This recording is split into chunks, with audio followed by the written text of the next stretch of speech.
Okay, so why don't we get started? Dean Smith, are you on with us? You ready to start?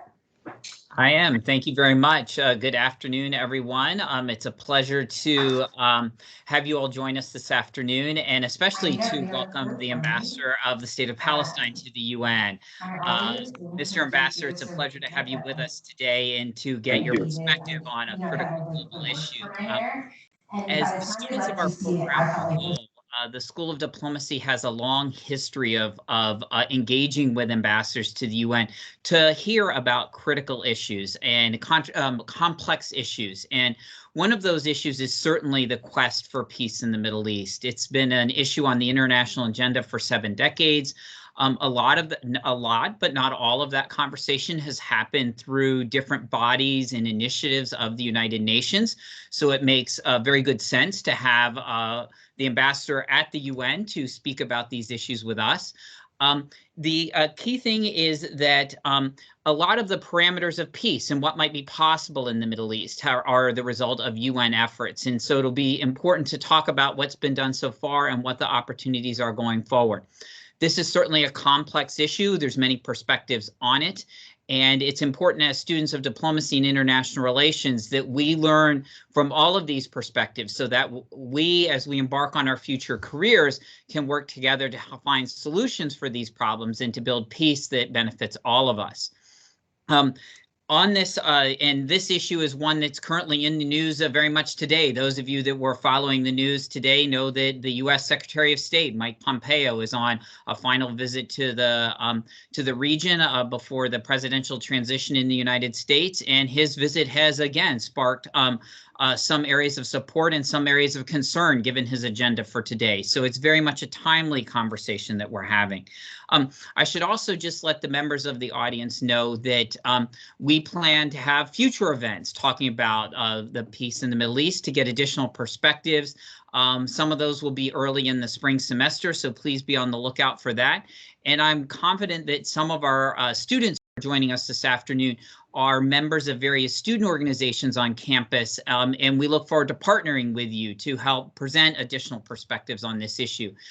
Because partnering with students is absolutely key for the success of our events. And I need to highlight 2 students in particular. The first is Mohanad Al-Said, who is a student at the School of Diplomacy, and it was Mohanad that came up with the idea of inviting the ambassador today and formed all the connections with the mission, the Permanent Observer mission. And so thank you, Mohanad, for making this learning opportunity possible, not only for you, but also for all of your fellow students. And guiding us through the conversation is going to be another one of our students, Harshana Guru, who will be introducing the ambassador, and then later on in the conversation, or later on in the event, helping to moderate the conversation that follows. Just so the participants know, you are welcome to ask the ambassador about any topic that you would like. If you'd like to ask a question, we ask that you use the chat feature and type your question into the chat so that way Harshana will know to call on you. Because we have a lot of attendees and only a limited amount of time to cover a complex issue, we do ask that you keep your questions succinct so that way we can get as broad a conversation as possible and allow the ambassador to cover as many issues as we possibly can. So with that in mind, I'm going to go ahead and invite Harshana to provide a formal introduction of the ambassador. And thank you all again for attending today's event. Harshana? Thank you so much, Dean Smith, for such a wonderful introduction to today's event. Hello, everyone. My name is Harshana Guru. I am a junior here at the School of Diplomacy. I study international relations, modern languages, and philosophy. I am very happy to be here today and be able to introduce Ambassador Mansour. I am particularly excited about this event because I'm actually a research assistant at the Diplomacy Lab. And one of the main research projects that Professor Huddleston is working on right now looks at self-determination movements, separatist groups, and de facto states and their use of diplomacy. So I'm very much looking forward to this discussion on the Middle East peace plan.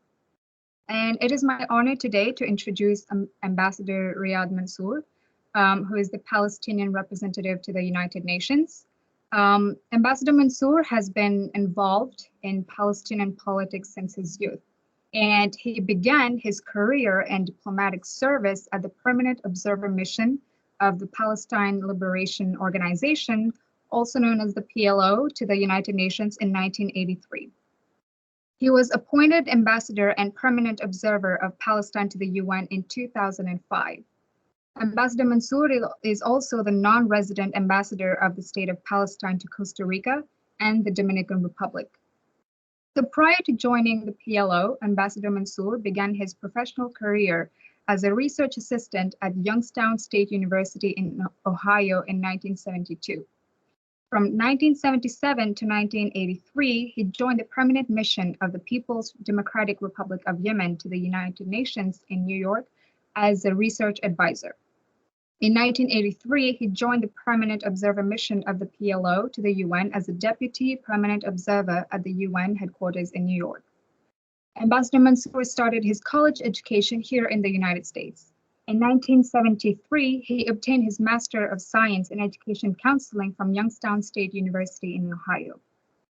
In 1977, he received his PhD in counseling with an emphasis on research methodologies. Dr. Mansour lectured in many American universities and has represented Palestine at numerous conferences and seminars. He is also a member of senior officials committees of the State of Palestine and the PLO. Please join me in welcoming Ambassador Mansour, who is going to speak on the Middle East Peace Plan and other pressing issues related to Palestine. Ambassador Mansour, welcome. Thank you very much for this introduction. And also I want to thank the Dean and the other professor who have also introduced me, and to thank your fabulous institution, Seton Hall University, for giving me this opportunity and inviting me to be with you today. I am intrigued by the fact that you are doing some research and self-determination in the School of Diplomacy. And it happened that today, the third committee of the General Assembly voted on granting the right of the Palestinians to exercise their right to self-determination by an overwhelming majority. In fact, I think 163 countries voted yes. Only 6 countries voted no against this resolution before it moves to the General Assembly, where it will receive additional positive votes in the General Assembly.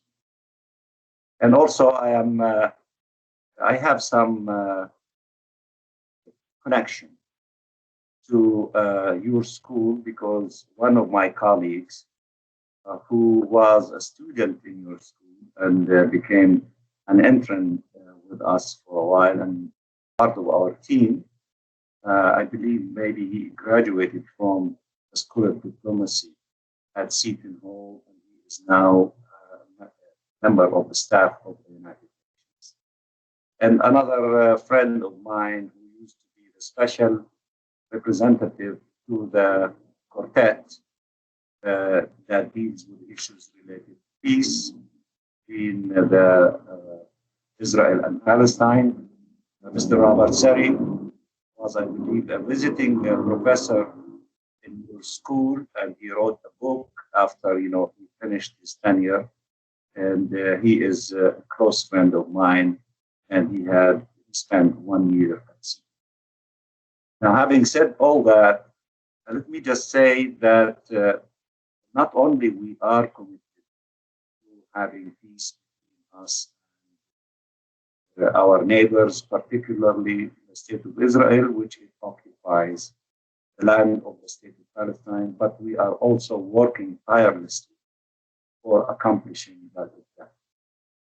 And in that connection, we are part of a global consensus that you see it forced in the United Nations by the overwhelming majority of member states, that calls basically for the end of the Israeli occupation that took place in 1967, that would allow for the independence of the State of Palestine, East Jerusalem as its capital, and to resolve all outstanding issues or permanent status issues some people refer to them, including resolving the question of the Palestine refugees on the basis of international law and relevant human institutions. There is global consensus on this solution, and we are part of it. Unfortunately, the Israeli occupying authority is not part of this consensus at the UN. And from our side, the fact that we are accepting to establish the state of Palestine or to acquire the independence of the state of Palestine, 22% historic Palestine or British mandated Palestine should be looked at as a remarkable flexibility and realism by the Palestinian people and their leadership. We have made a historic compromise. We do not see a reciprocation from the others. The international community took upon itself when England decided to end the mandate of Palestine in 1947.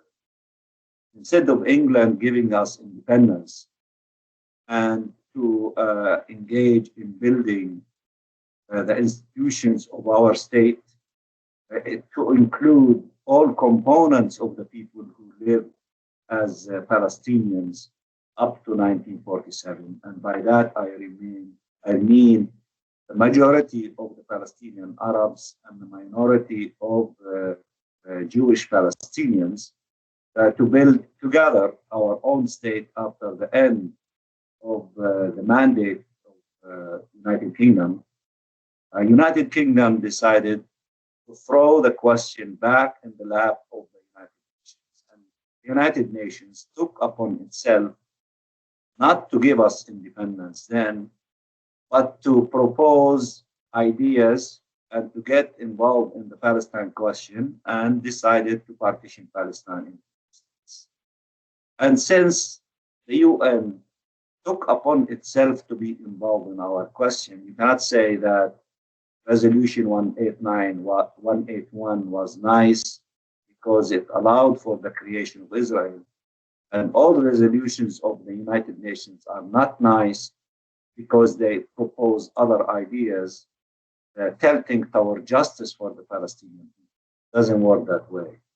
You belong to this organization, you honor and respect its charter and its resolutions, and you honor and respect international law.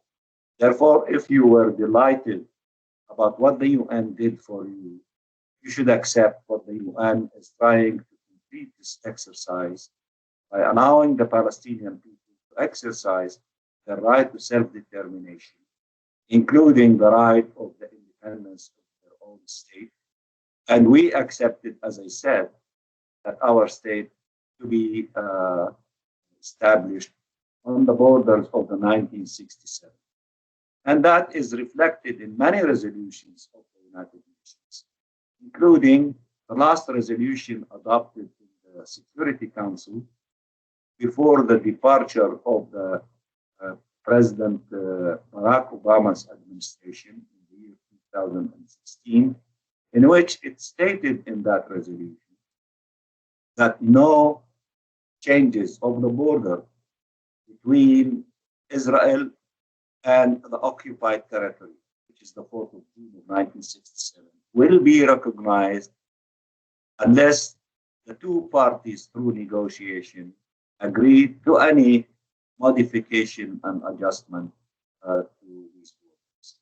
In addition to that, international law, including international humanitarian law, including the Fourth Geneva Convention and the statute of the Rome Statute of the ICC, all of them indicate that settlements and transferring civilian population of the occupied territory to the occupied land is illegal. And in fact, according to the ICC, it is a war crime. Now, we want to move in the direction of peace. International law is on our side, is on the side of justice. Relevant UN resolutions, so many of them, including 181 of 1947, are crystal clear in advocating a two-state solution. In 181, it was approximately half and half. We've accepted even that our half be dissected to another half, 22%, composing the West Bank, including East Jerusalem, and the Gaza Strip, is basically the area of the land of the state of Palestine, which is, acceptable to us. Is there anything wrong with the picture, or I'm okay? No, you're fine. Okay, because there's something that I see on my screen. So, as I was saying, that we are ready and willing to accept this kind of solution. There was a deviation from this global consensus for 3 years, since December 2017, when the administration of President Trump wanted to replace the global consensus, international law, and UN resolutions by the vision of President Trump, and it did not receive support from 14 members of the Security Council and the overwhelming majority at the United Nations. Now, with the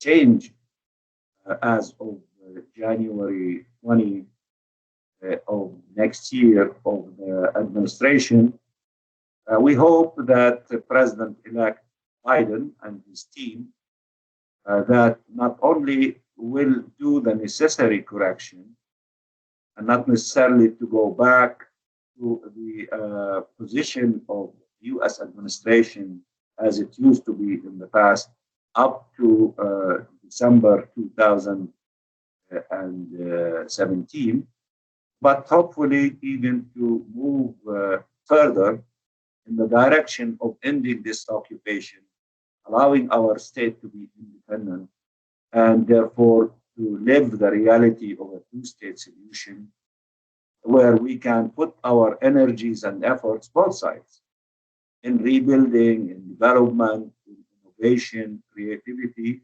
where we can, and to move away from options of the continuation of the conflict and confrontation, and therefore, to be able to have a better future for our children and their children, and to concentrate our efforts on so many great things that we can do that will be to the benefit of our people and the Israeli people and entire Middle East.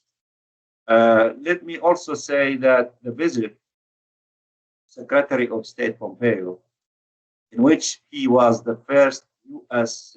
Secretary of State to visit an illegal settlement. He visited the settlement dispute, I believe, yesterday, and that is, is sending a very wrong sign, and to continue deviating from traditional U.S.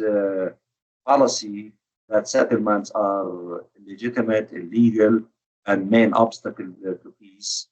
And the United States was not object to the adoption of Resolution 2016, which characterized settlement as illegal and asking Israel to stop such settlement activities as being a major obstacle.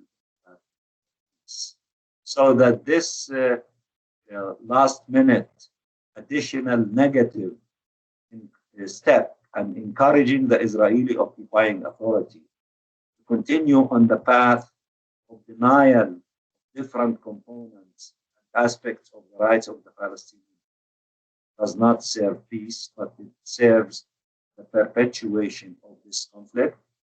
Palestinian people will not vanish. We've been in that land since the beginning of history. We are Canaanite. Many things happened in our land. Many thoughts and ideas came. Some of them influenced the population. Some changed things, including religions. But we are the people who stayed through all these things all the time, including for the last 2,000 years. And we cannot be treated as if we are alien to this land. And this land was stayed in frozen stage for the last 2,000 years until some people came back to it. I acknowledge that they are of the faith of Judaism. The majority of them at the beginning from Europe, specifically from Eastern Europe. And while now we are accepting for them to be and recognize the right of the state of Israel to exist, they cannot turn and say that we do not have the right to exist and we are aliens, and the only people that have the right to exercise self-determinations are only the Jews in the land of Israel. That is not serving peace. That is perpetuating the conflict. We are extending our hand to live and let others live, but we will never accept to be negated completely because we are resilient people. We are there. We are creative. We are millions of numbers. In fact, the number of Palestinians in the occupied territory and in Israel and in the diaspora are more than 13 million strong. And in that connection, we are in historic Palestine, our number is equal, perhaps a little bit more than the number of the Jews in Israel. And globally speaking, our numbers about equal 13. And then we are not a mirage who exists. And in fact, in the Middle East, we are, if not number one, among the top 2 or 3 countries with people that are extremely educated, so many different college degrees in all subjects. We are very important labor force and scientific force in many of the countries in the region, in which many countries they build their states, their modern states, through the participations of hundreds of thousands of Palestinians. So we do exist, and we are determined to exercise our right to self-determination and have the independence of our state. We sincerely hope that as of January, we will have a different climate in Washington, D.C. That's why our president proposed to the Security Council and to the General Assembly in September of this year to ask the Secretary General of the United Nations to begin the process of collaboration and consultation with the members of the quartet, United States, Russia, UN, European Union, and members of the Security Council, and all concerned parties to begin the practical processes, and on the basis of international law and the global consensus, to convene an international conference that will open meaningful doors to ending the occupation and to actualizing the vision of the two-state solution on the borders of the 1967 to make it a reality. And we sincerely hope, and we will work very hard with all those who are willing to work with us, the entire international community, to see in the year 2021, beginning of practical steps in that direction. I'll stop here, and if you have comments and questions, I'll be delighted to respond to them. Thank you. Thank you so much, Ambassador, for this wonderful speech. We will now take questions. So if you want to go ahead and raise your hand using the raise your hand button, which is at the top of your screen. And then I will call upon you to ask your question, or if you want to write out the question in the chat box, which is also found at the top of your screen, and I can read out the question for you. So let's start taking some questions for the ambassador.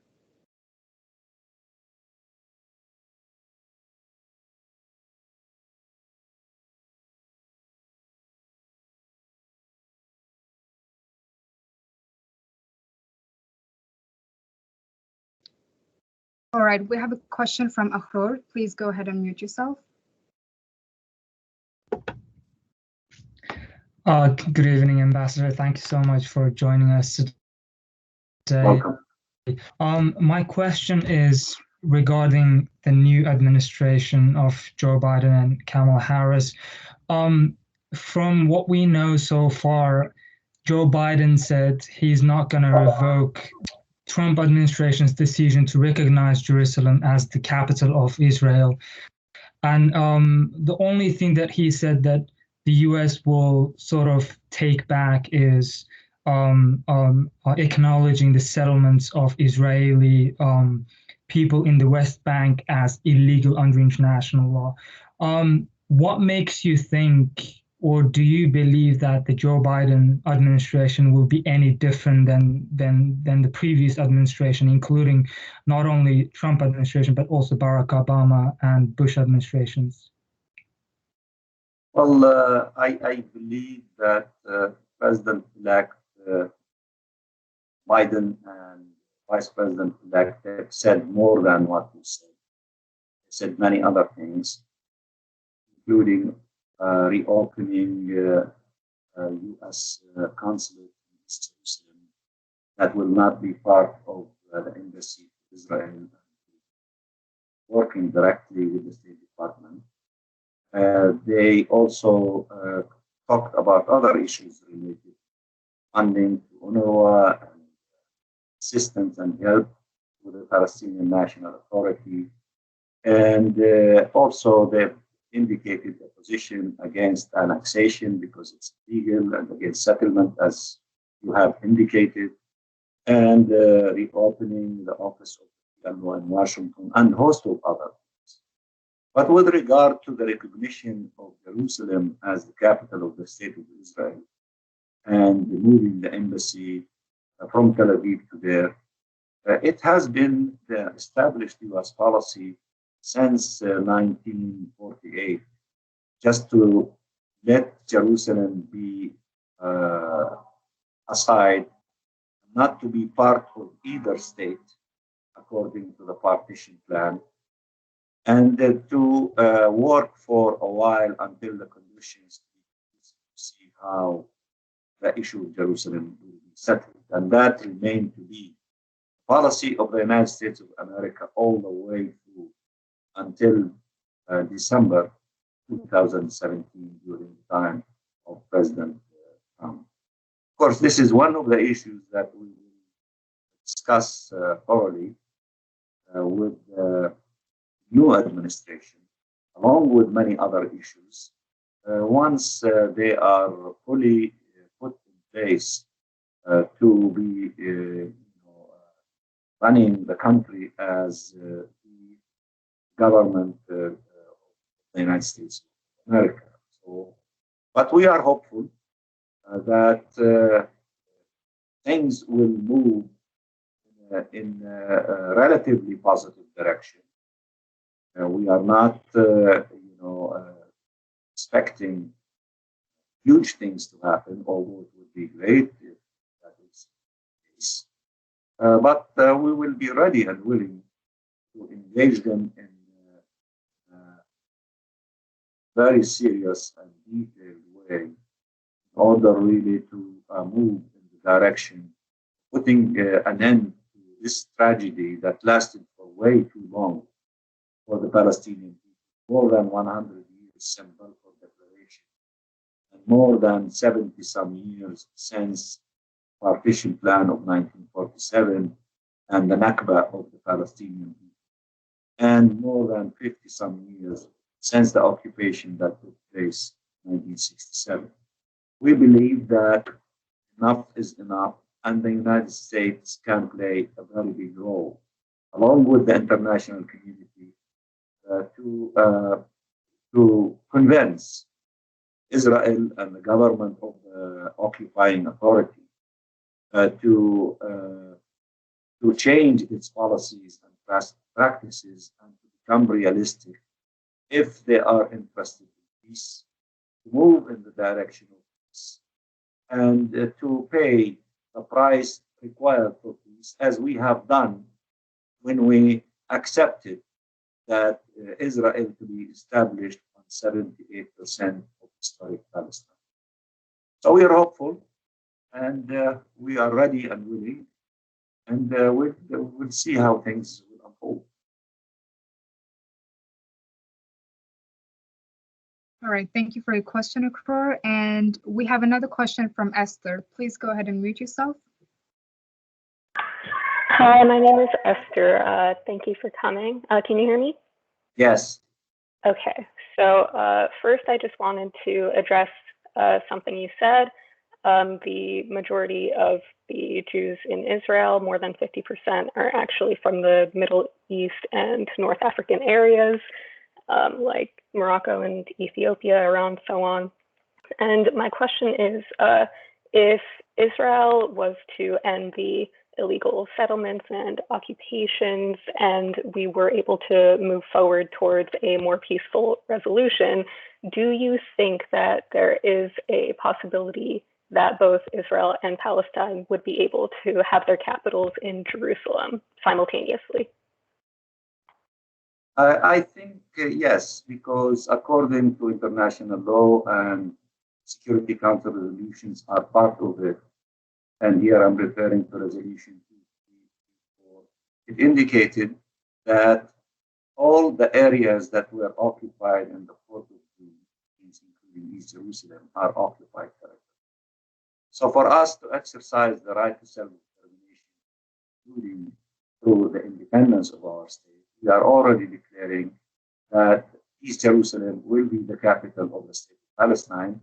Then it goes without saying that West Jerusalem is the capital of the other side. So yes, I think that we could have, the capital of the two states. One is in the eastern part of Jerusalem, was occupied in 1967, and the other side on the other side. Although, as I said, the position of the international community, including the Holy See, that Jerusalem has to be dealt with in such a way that humanity and the entire international community will accept it, and people of faith will accept it, including the more than 2 billion Christians who have a lot at stake when it comes to the issue of Jerusalem. And now, with regard to the majority of Jews in Israel, well, this is the reality that became, as you described it, after Israel was established. Jews in Morocco and in Iraq did not think of the idea of Zionism and creating national homeland for the Jews in Palestine. That was a European idea, and it was facilitated through the collaboration of British colonialism through the Balfour Declaration. And even before the Balfour Declaration, the Zionist movement held all of its conferences at its infancies in Europe, and they were thinking of establishing a national home for the Jews anywhere. Because if you know, since you are students of diplomacy, that during the last 200 years in Europe, there was an emergence with the Industrial Revolution of nationalism. And this idea of nationalism was very strong in many countries, particularly countries like Germany, and went through racism and anti-Semitism in Europe.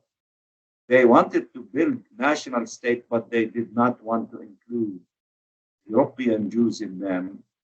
Then Jewish European thinkers established the Zionist movement to establish their own national state. And if you read many of the documents in the early stages of the Zionist conferences, they were ready and willing to establish their own state anywhere, whether in Latin America or Africa or other parts, until, you know, the arrival of the Balfour Declaration and the occupation of United Kingdom of Palestine as a result of the end of World War I. Then the Balfour Declaration specified where this national state will be created in the homeland in Palestine. And the British colonial power helped tremendously the migration of Jews from Europe to Palestine. What's ironic here is the double whammies that the European Jews went through. One is the anti-Semitism and the Holocaust in one hand. And if even after that, main racist European thinkers did not want to keep the Jews who survived the Holocaust. They wanted to get rid of them from Europe, and Palestine was the place to send them. Of course, it was double whammy for the Jews, and it was Nakba for us. And the colonial powers played a big role in it. And the colonial powers also were controlling the countries from Iraq to Morocco, whether the British colonial power or the French colonial power. And they played their role to facilitate the departure of Jews from these countries to Israel. And they filled them with, negative feelings against the Arabs. And then they were used, among others, in that continuous conflict and fighting and wars between the Israelis on one side, the Arabs, including the Palestinians, on the other side. But that is the history. And if we want to look at the past, if one wants to look at the past, can be fixated on the past and remain in the past, but we have to look at the present and the future.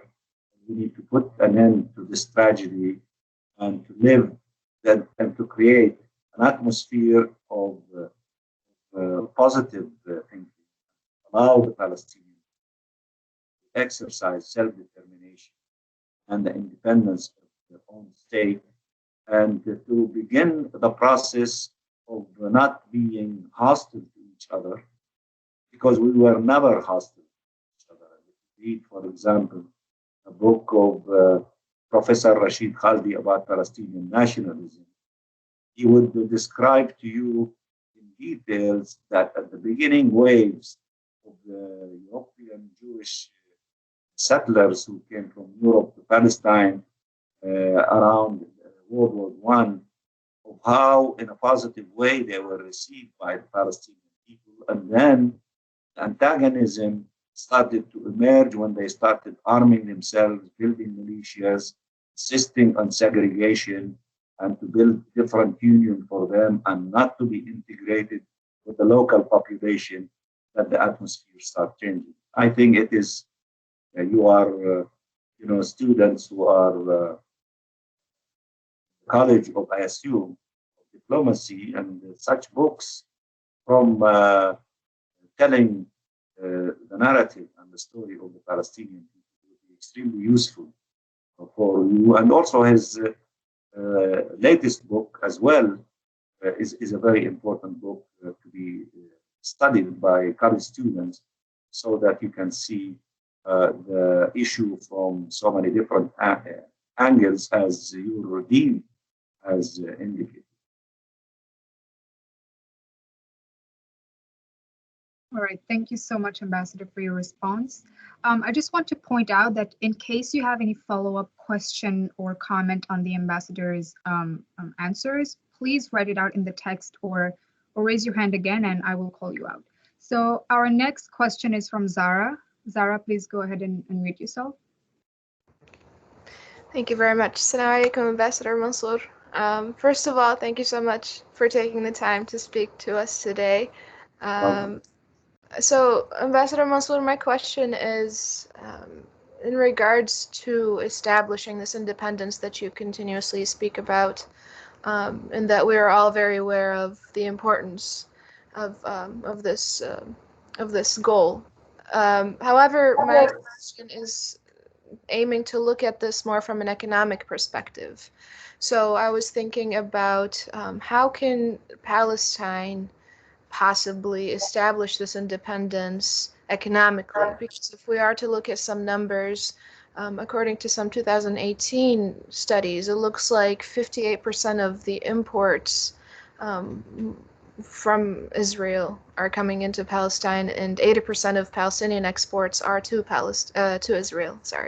So you can observe that there's a heavy reliance in economics on Israel. So in order to establish that independence, wouldn't Palestine need some kind of a plan that could possibly take it out of this reliance and assist it in establishing this independence that it's looking for? Or do we feel like we need to approach this more from a social political aspect and eventually take it into economics? I just wanted to see your input on it. No, and that's a very good observation and question. If we want to find an economic solution to this situation under occupation, one cannot find it. Because under occupation, the occupying power, which is Israel, is controlling our natural resources. In fact, yesterday also the second committee, is the Economic Committee of the General Assembly, voted overwhelmingly in reaffirming the right of the Palestinian people to their sovereign right control their natural resources. It's not the occupying power. So as long as occupation is there, this reality will continue to be tilted in favor of the occupier, and poverty will be among the Palestinians, and prosperity would be much more in the side of the Israelis. And then there has been many studies that indicated that the Israeli occupying authorities are stealing from the Palestinian economy on the average of $10 billion annually. And we believe if we become independent and the occupation is no more, and we are in control of our natural resources and control of our banking systems and our ports and airports and our borders, we will be able to improve our economy substantially, and we would be in such a situation that perhaps we don't need any foreign assistance to the state of Palestine. And this is another incentive for us to end the occupation and to acquire independence. And we have, that the manpower among the Palestinians is among the top in the Middle East. And if there are no restrictions, as the restrictions are imposed on us by occupation, there will not be limit what we can do in terms of production of things, agricultural productions, exporting it to the Arab countries and to Europe and to other countries, and creating opportunities for well-paying jobs. I think that we will not be like some of the traditional countries that acquired independence from colonialism, but they inherited a devastated economy, and it is taking them a long time to rebuild. I think in the case of the state of Palestine, our examples would be similar to some of the examples that we can see in all corners of the globe of success stories of the economy. But, we need to end the occupation. We need to be flow of all of our resources, and then you will see where the Palestinian people will go, and then they will build a very thriving economy in the Middle East, and we will be able, to help others and to help our people first, and increase the income and the per capita income significantly within a short period of time. All right, thank you, Ambassador. We have another question in the chat, so I will read it out to you. Our question is from Rebecca, and she asks, so Ambassador Mansour, I apologize if I heard you incorrectly. You comment saying that both sides of this conflict should be civil with each other, and that we even have history of getting along. What is your response to students who are members of Students for Justice in Palestine at universities across the country, verbally attacking Jewish students and Jewish student groups, both in person and on social media platforms? How do we avoid anti-Semitism and move towards open, friendly, and healthy dialogue? Well, I cannot, get involved in how student organizations react to each other. Once upon a time, I used to be a student, and I know the student groups that they are capable of reacting and acting versus others in so many different ways. I'm very familiar with that. So therefore, I cannot, tell you how student organizations should behave. But anti-Semitism, it cannot be applicable to, for example, the Palestinians. This is a product that was created in Europe. Europeans created this sentence. It was never created, even by the admissions of Jews and the Israelis, that the Palestinians and the Jews and Palestinians lived together before 1948 in relative harmony. But look at what is really happening to Palestinians who are members of the State of Israel. After 70 some years of the creation of the State of Israel, the Israeli Knesset would adopt a law saying only Jews will be allowed to exercise self-determination in the State of Israel. What about the 25% who are not Jews in Israel? They will be deprived of that right. What about the Palestinians who lived for thousands of years, who are now citizens of the State of Israel? Damn. Isn't that, much more telling about discrimination against them than, anything else?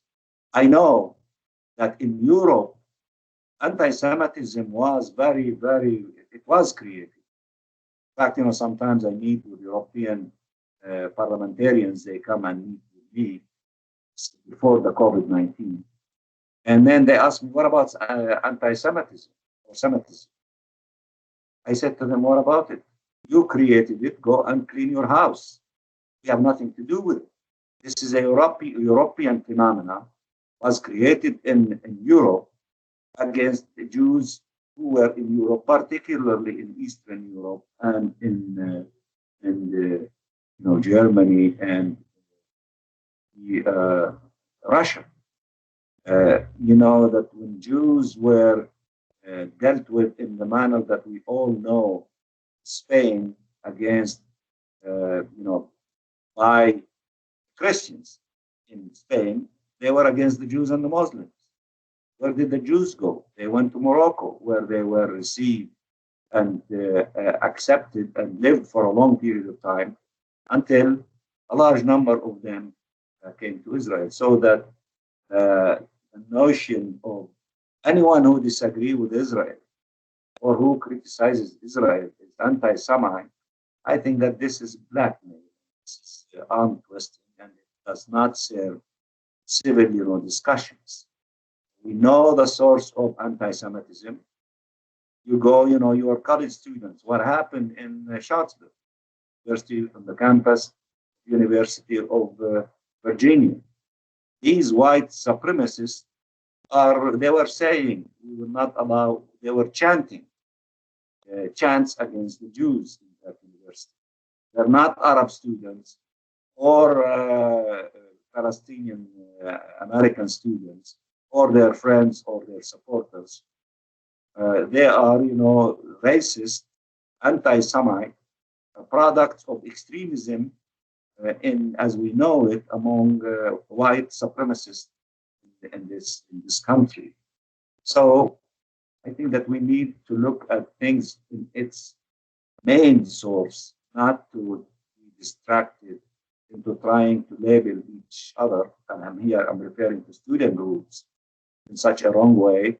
I think that they should be united, fighting for liberties and freedoms, and stand against discrimination and against, all oppressions by the groups that are causing these things, divisions, all societies, including where you live here in the United States of America. Definitely agree with you on that one, Ambassador. So our next question is from Timothy. Please go ahead and unmute yourself.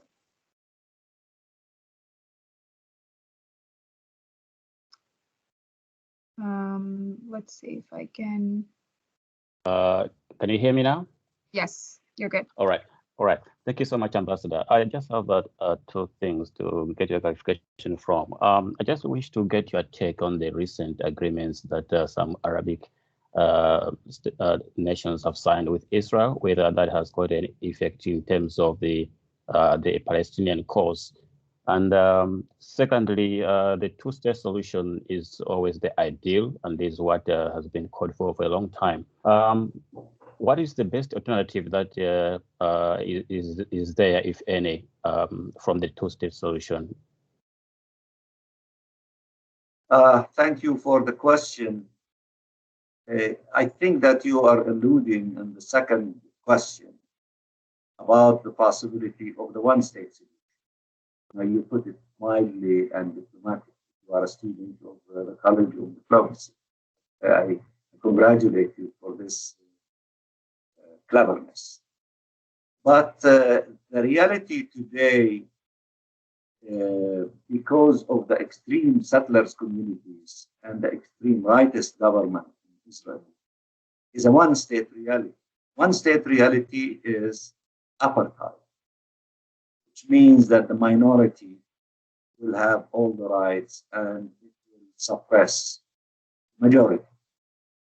We don't believe that would be a working solution, and we are very, very familiar with the many Jews in all corners of the globe, including in the United States of America, who used to be part of the civil rights movement at the time of the civil rights movement. I don't believe that they will support, apartheid in historic Palestine, and it will create massive problem to the conscience of so many Jews who are working for just causes. So I think that the one-state solution, as de facto accepting the one-state reality, I think it will take us into the direction of South Africa.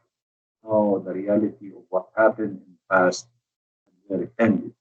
But of course, there will be tremendous amount of suffering if we prolong this conflict for that long period of time. I think that the best solution, although it is difficult and it seems complicated now because of the settlement colonization enterprise and the large number of settlers, more than 700,000, and including in East Jerusalem, it appears that it convinces some that the two-state solution is not possible. I think that it is the only realistic and possible solution. We need to separate, and once we separate and to accept each other as equal in our own independent states, then perhaps we will go through a period of time of not concentrating on the hostilities, but concentrating on the positive things and cooperation. And who knows what will happen in the future? We might select based on free will to possibly even merge together. Because look at the experience of France and Germany during the last 100 years. World War I and World War II, France and Germany, they killed from each other more than all those who were killed in the history of humanity in wars. But yet, they are the two pillars that build the European Union as we know, which is an experiment that is great in terms of integration and unification of European countries and collaboration in many fields, including the economic field and the political field. And the two of them came to the realization that they cannot continue to be fixated in the millions that they killed from each other during these two wars. And they're forward-looking, present-looking of how much they can do in order to improve the quality of life for the French, the German, the Europeans, and the entire Europe, and also many countries that receive help from them, especially in the South, countries of the South. So if it was done by the German and the French during the course of the last 100 years as two independent states, who knows if we have two separate independent states, regardless of the size of the geography of each one of them. And here I'm referring to the state of Palestine and the state of Israel. It is conceivable that we could do many wonderful things. After all, the Partition Plan was a plan to address what was characterized by member states at the UN in 1947 is to address the conflict that existed between the communities as they articulated. And they said the partition would be a temporary partition until the conditions that led to the conflict to evaporate. And they added economic union between the two states. So if the founding fathers, more or less, of the United Nations, they had that vision how to address that conflict, then they can build on that by allowing for the separation and the other state to come into independence and not to be fixated on abstract arguments that the Palestinians did not accept in 1947 and 48 to establish their own state, and therefore now you miss that opportunity. This is that kind of abstract discussion is not interested in peace and justice and healing and moving forward, but it is interested in perpetuating the conflict. I just said that we transformed ourselves and our leadership into accepting reality and accepting to establish our state in 22% of historic Palestine. But once we do that and we have the two states living next to each other in peace and harmony and concentrating on positive things and not negative things, then it is very conceivable that we could, if we select through free will selection by the two peoples, through whatever mechanisms they agree to in the future, to have more collaboration and integration and to learn from the experience of Germany and France, then, you know, we could go that route. But this is maybe, for you, the younger generations, maybe see the fruit of that once, you know, we just conclude the first hurdle, which is to end the occupation and to allow for the independence of Palestine. Then you are the ones, the Palestinian youth and the Israeli youth are the ones that perhaps see the benefits of collaboration and working together and building bridges and learning from each other. And the limit would be the sky. And I forgot, the first question, which I started with the second one. Can you just give me a hint about what the first question was? The first question was to do with the recent agreements that Yes. Israel has signed, yes, with some Arabic countries. This is, first of all, some Arab countries that they were, without declaring it, that they were having a form of normalization. But the question might be, why did they do that just a few months before the American election? And it seems that some of these states, through pressure from the Trump administration and through lack of progress on trying to drag the Palestinians to negotiate on the basis of President Trump's vision, which is in complete contradiction with global consensus. Then they created this situation in which a number of Arab countries did what they did, thinking, especially President Trump administration and the key players on this file, that would help President Trump to win election because they are fixated on issues related to Iran. But you see, some of these countries, they never had conflict with Israel. Because, when you have peace treaties, it's between countries that were in war or in conflict. But regardless of all of that, the key issue is the Palestinian question. If there is no peace between the state of Palestine and the state of Israel, then no matter what you do outside the pot, then it is, I don't want to say distraction, but it is not the major issue. Nobody can stop any government or a state from establishing relation with another state. That is the sovereign right of states. But for us, we say that when we belong to regional organizations and we agree collectively on certain positions and policies such as the Arab Peace Initiative, then it goes without saying that we should honor it and respect it. But if some people justify under the banner of sovereign right to do whatever they want, to move in that direction, then that is their decision. They have to live with that decision that they make.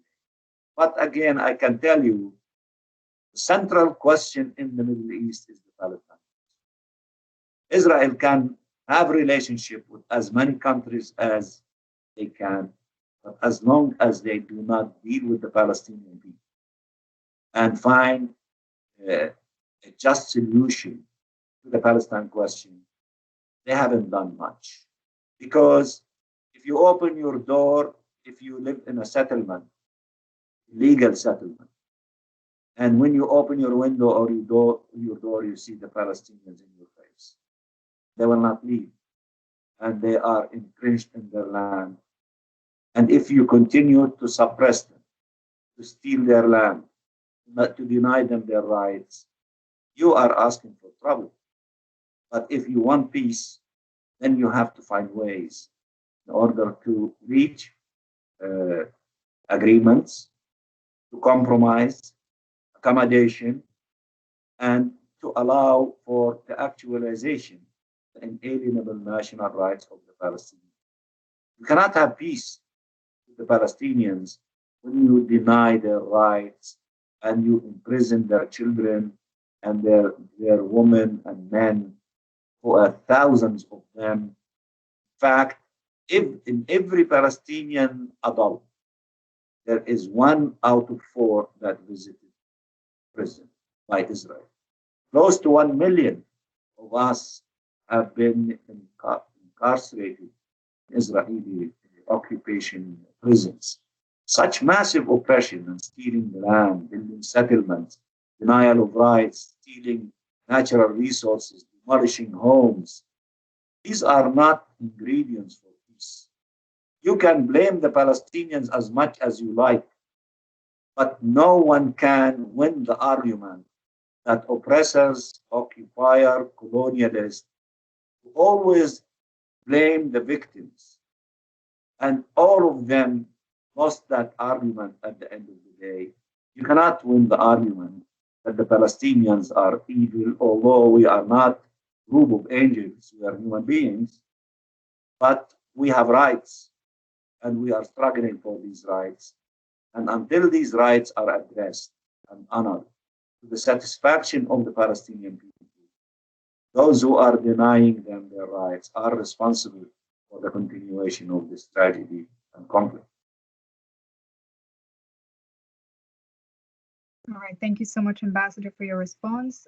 We have another question from Noura. Noura, please go ahead and unmute yourself.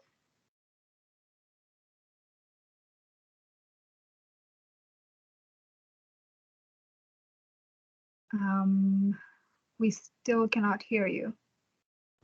Oh, I'm sorry. Can you hear me now? Yes.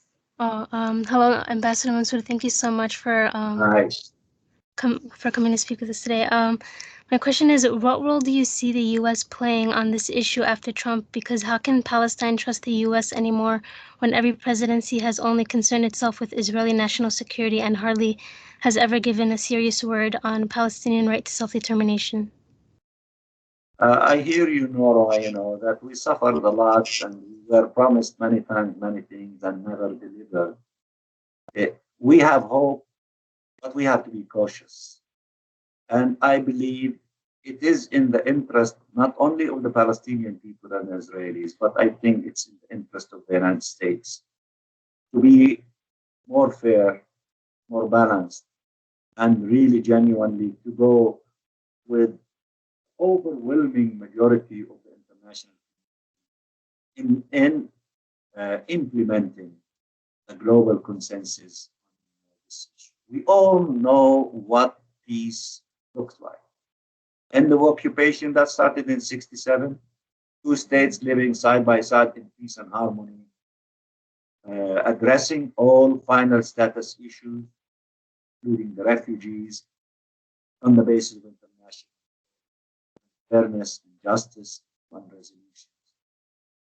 What we need is not to keep dancing around the issue and managing the conflict. We need now to begin a process of solving the conflict on the basis that I have indicated, in which there is global consensus, including when President-elect Biden was Vice President during the administration of President Barack Obama. He knows this issue well over 8 years. He knows the details. He knows what is just. And we sincerely hope, and we will work, not only hope, in such a way that maybe this time, not to try to reinvent the wheel, but this time to let the wheel to start rolling and to address the issue of justice and fairness to the Palestinian people, which, as I have indicated, we are not asking for the moon. In fact, some groups within our people and movement, they think that we've compromised more than enough. So we have our own internal pressures, but we need to give our people hope. We need to give the people in Gaza not to live in a man-made huge prison, 2 million of them denied so many things. We need freedom, we need dignity, we need the end of occupation. So we sincerely hope that this administration, which has so many problems and issues to admit, but nevertheless, this issue is important. And what could be helpful, that more than 3/4 of American Jews are supportive to these ideas, supportive to the two-state solution, supportive to the end of occupation. They are not sympathetic to this illegal colonization enterprise as settlements, so that they can also play a very, very positive role. About 75% of them voted for President-elect Trump. They were not enthusiastic about the behavior of Prime Minister Netanyahu over the years, including during the time of President Barack Obama.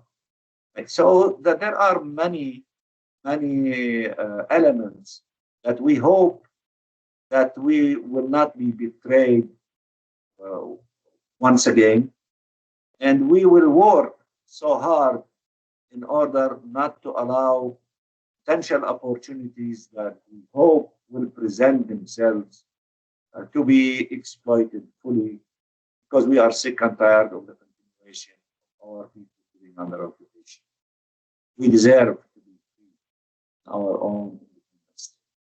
And I believe that the American people and hopefully the new administration will be cognizant of this fact and will act and behave in such a way that will help us to accomplish the objective in the occupation and enjoying the independence of the state of Palestine, with East Jerusalem as its capital.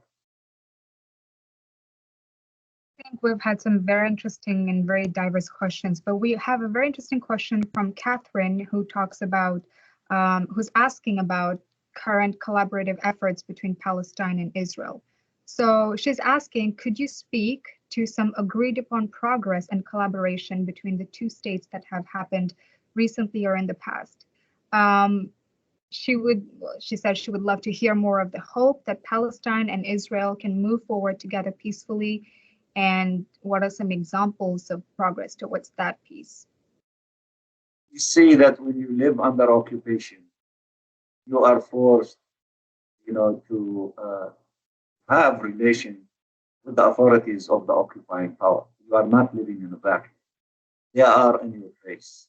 They are the soldiers. You go to the checkpoints, you see them. You go to the borders crossing, you see them. So you have to have some regulations of life and to have some dealing with the occupying authority. That doesn't mean that we want to live under occupation. We want to end it. And I believe the most positive thing that the Israelis can give us is their readiness and willingness in the process of negotiation, but to try to keep looking for ways. Let occupation stay forever. It is illegal, and we cannot, be part of that reality. Occupation is something that is awful. And you are clever students. You read so many experiences. You cannot justify in any form or shape that somebody is oppressing a whole nation. So we need to put an end to this tragedy. And let's not focus a lot on some practical steps that you are forced to take between you and your occupier. If you are in jail, you have to receive the food in prison from the one who put you in prison. You have to ask him for permission to go and to take a shower. And you are forced to have some relationship with them while you are in incarceration, and you would be looking for the day to be free and to leave that place and to live like other normal beings. So this is our situation. We want to live in freedom. We don't want to live under the regulation of an occupying power, which can tell us you are nice if you listen to me and you don't do anything, and you are not nice if you say, I want the end of occupation. That situation is not sustainable. It has to end. And I'm not lecturing anything to you. When the 13 colonies decided to be free from the British colonialism, they did the American Revolution, when all the African countries were living under colonial powers. They were struggling to put an end to occupation, and they acquired independence. And when we were living under the British colonial power, we were resisting until 1947, when the reality moved to the UN and the Partition Plan came. And what happened? We all know what happened. The State of Israel came into being. Nakba for hundreds of thousands of Palestinians was a reality. So we want to put an end to this continuous tragedy. We need to end the occupation and to be independent and to live in freedom and dignity in our own state, run by us, not run by an occupying authority. So these are the kind of things that we should focus on, not a small step here or there, that they took the taxes that they collect in our behalf, and now that they will return what belongs to us. These are small details in the scheme of things, and these are things that do happen between the occupying authority and their occupation. Main, I think, is. All right, thank you. We have another question from Sarah. I will read it out to you. Thank you, Ambassador Mansour. There have been many negotiations for a two-state solution over the years that have been rejected by the state of Palestine. With the possibility of new negotiations in the horizon, what would make the difference that would allow for a satisfactory agreement for both Israel and Palestine? There were no offers through all the previous negotiations for the independence of the state of Palestine. All the negotiations in the past were over percentages of land swap, for example. No negotiation on Jerusalem. Some negotiation on the refugees, and even agreement on some. Here I'm referring to the Taba with the Prime Minister Barak before he lost the election, Prime Minister Netanyahu. And all these things were ideas, but never agreement. A complete offer of, yes, we are withdrawing from the land that was occupied in 1967, and let us discuss timetables of withdrawals and security arrangement, UN forces to be between us and them. None of these.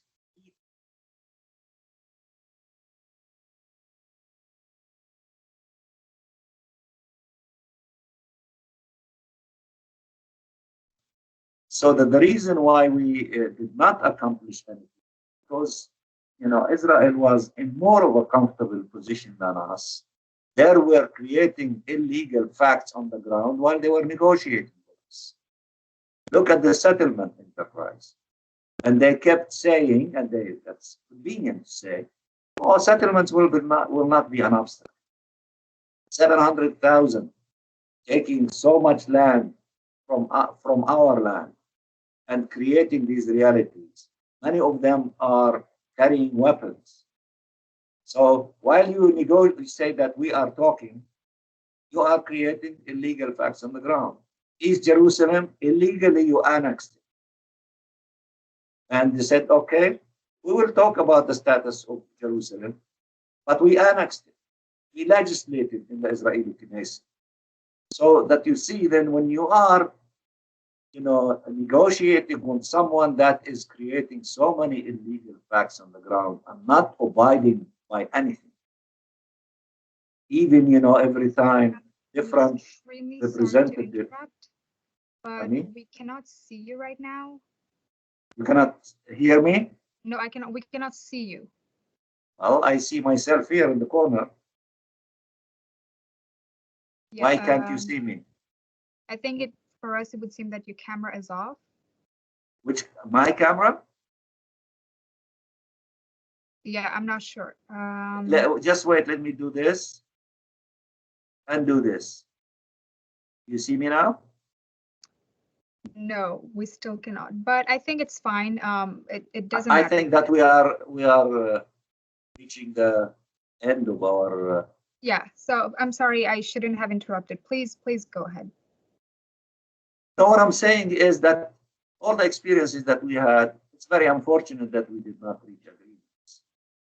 And but you see that the Israeli side, they need to come to the conclusions that yes, we will withdraw from this land that was occupied in 1967, and yes, we will have an agreement as to what need to be put in that agreement in exchange of the withdrawal. The principle contained in Resolution 242, land for peace. But to keep the land and you want peace in the same time, it doesn't work. And Israel is the one who is occupying our land, it's building settlements, expanding them. They have to give us signs, willingness and readiness, to withdraw and let us negotiate the timetable for withdrawal, as it was the case with all colonial powers' experiences with their colonies. But to tell us, come on and negotiate for the sake of negotiation. And we negotiated since Oslo, and before Oslo, the Madrid conference, for almost 30 years, and our situation moved from bad to worse. And yet to be blamed for not reaching an agreement must be a joke. Because, what did not lead to an agreement? Settlements, legal things, hundreds of thousands of settlers, taking our natural resources, doing all these things, isolating Gaza. Look at the behavior, not like at what they articulate and say. What they say might appear that it has some logic, but what they do is devastating. And we should trust what they do, not what they say. All right, so we will now take one last question, and that question is from Hamza Ahmed. I will read it out to you. So Hamza asks, why are there so many countries that are very wary to stand behind Palestine and support its agenda of recognition and independence? And what role would Saudi Arabia play in this, if it plays a role at all? Well, I don't know why Hamza is coming to the conclusion that we don't have enough countries behind us. We are we have about 140 countries that recognize the state of Palestine. And we have European countries, although they don't recognize the state, but they recognize the right of the state to exist. And we have diplomatic representation so close to embassies of states, but slightly less. So we have more diplomatic representation in the world than Israel itself. So I cannot complain that countries do not support us. Just today, we had the voting on our right to self-determination. 163 voted yes, 6 voted no. So, and then others, were just absent for COVID reasons. And this number will even increase when we go to the General Assembly. So I cannot complain that we don't have support. Our main problem is the Israeli occupation and the unlimited support, especially during the time of the Trump administration. We're talking about the most powerful country in the world. So these are the obstacles in our case. It's not Saudi Arabia or this country or that country might agree and disagree on certain issues, but these are minor issues, not major issues. Our problem is the occupation and the strength of the Israeli occupying authorities, and that strength is stemming mainly from the unlimited support by the US administration, particularly President Trump administration. That is our. And let me just say thank you again. And hopefully one of these days, when things go back to normal, under the new normal, maybe I will come and visit your campus. you so much, Ambassador Mansour, for being here. As you can see in the chat, we're just receiving a lot of comments from students who are thanking you for taking the time. And it was a very engaging session for the Q&A, and we received some very interesting questions. And I'm sure we all got to learn a lot more today about the situation. I will now hand back to Dean Smith to make some closing statements before we end the session. So thank you very much, Mr. Ambassador. We are very grateful that you were so generous in your time with us to answer an hour's worth of questions from our students. So that's really what makes this a wonderful learning opportunity, is when diplomats such as yourself not only give opening remarks, but also spend time engaging in conversation on a wide range of different issues. It's definitely a complex topic, a challenging topic for the international community. We look forward on our campus to having ongoing conversations as we move forward to continue learning about these issues. And we very much appreciate not only your time with us today, but also your interest in visiting campus once the pandemic is over. I know that you have a rich service as the Palestinian representative at the UN, and I'm sure there's many other areas that we could draw on in conversation with you. So, and I know the students that are on the session now will hold our feet to the fire and make sure that when that invitation can go out and we can safely host you on campus, that we will continue to do so.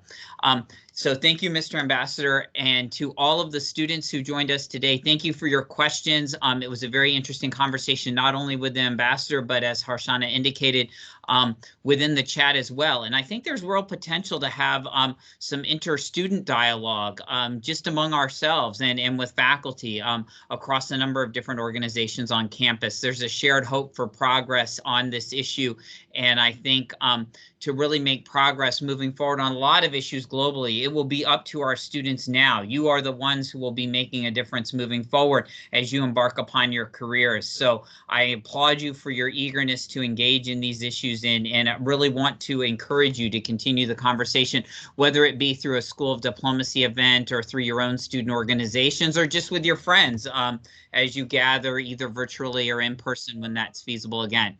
So thank you, everyone. And I thank you again, Mr. Ambassador. Thank you, Mohanad, for making the connection for the school. And thank you, Harshana, for guiding us through the conversation with the ambassador.